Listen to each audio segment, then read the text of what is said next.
So I have a whole Word document, and I'll share this with you guys on how to install what's called an EPS printer. Are you guys familiar with vector file formats? So EPS is encapsulated PostScript as a file type. It's native vector line work. So basically what it does is it preserves the line work coming out of your flat drawings as native vector line work. And an EPS is a format that you can open up in Illustrator, and it'll preserve all the line work. So essentially you go through the step-by-step process of, first of all, you have to add an EPS printer to your computer. And it's pretty simple, pretty easy to do, really straightforward. You basically just go into your control panel, and if it doesn't take that long, I'll kind of walk you through the steps. But the tutorial is pretty straightforward. You're going to go to devices and printers.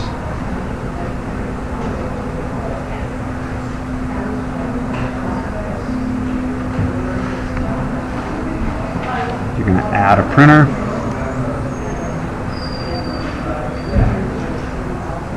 You're going to add a local printer. You're going to pick a port. Now, I had to, on my own machine, I had to go to LPT1.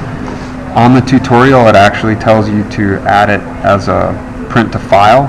I couldn't get that to work in mine. So I'll make a note on this tutorial that you may have to add it as a LPT1. You just click next. And essentially you're looking to add any printer that has PostScript capabilities. PostScript is basically a file conversion format unique to Adobe to create like true vector line work. And Xerox, any of these ones that have a PS, that's a PostScript printer. I've already installed it, but essentially you go down the manufacturer list, find one that's a PostScript. Just click next and it'll install as an actual printer. It's really quite easy. So then when you're actually taking it into Illustrator, there's a couple of tricks. One is when you take it into Illustrator or you create a native vector file, you can't do it with shadows. So I've created my own view template strictly for export.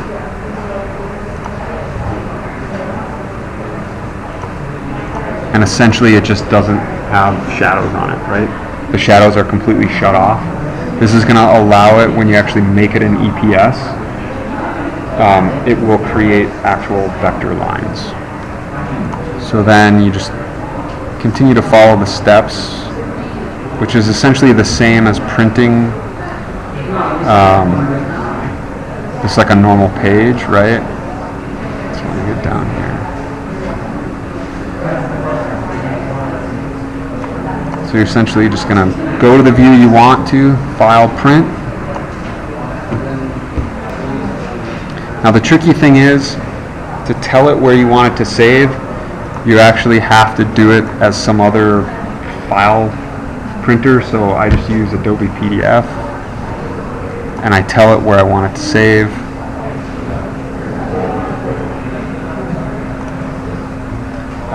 And then once I have that set up, I'll actually go up here and then pull it down to my EPS printer, which will blur all this out. Click OK. Now it's going to ask you for a file output. This is where you actually give it a name. So I'm going to just say test elevation. And then you actually have to add the designator EPS.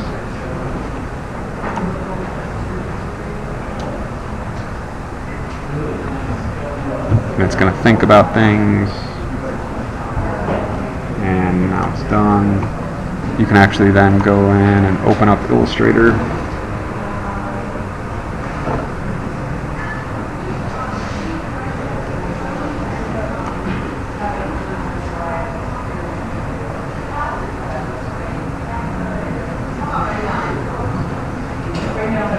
We're going to wait forever. Okay, so once you have Illustrator open,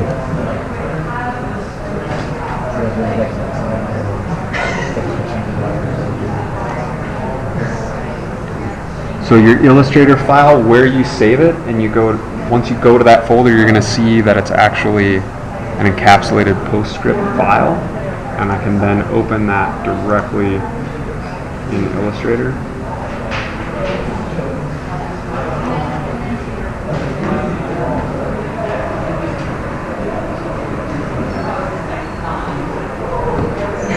And when it comes in, it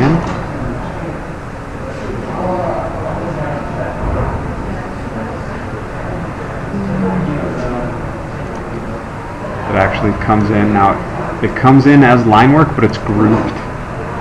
So, you actually just have to click on it, right click, ungroup, and then you can come in,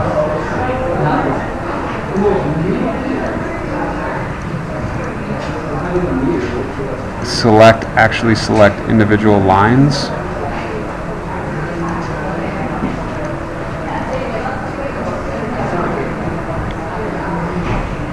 and change the properties.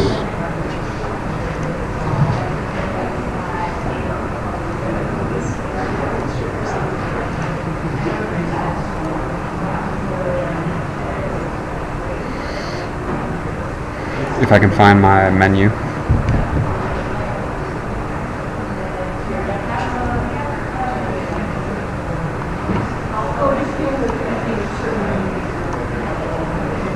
Right, I can switch the stroke. I can change the thickness of the stroke. I can actually, I could adjust my elevations in here if you want. As native vector line work, right? So I just think you have a lot of freedom this way. Even if your design's not done, you can actually export out those elevations and not rebuild the geometry. So my suggestion is oftentimes if you're going to do this, export it as native vector line work. Then you can come in Illustrator, set up your layers, actually create a shadows layer, lock your line work,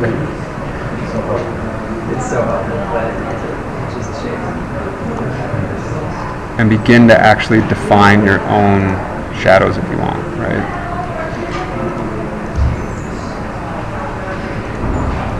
Oh yeah, I love the opacity button. Right? That's my favorite tool. And then you can create, all the customization that you want, and you have a native Illustrator. So, like, let's see, this line came in. I don't like where that is. I need to move it back up to make sure it's justified in my site. Right, and there it is. And maybe I need some foundations in here.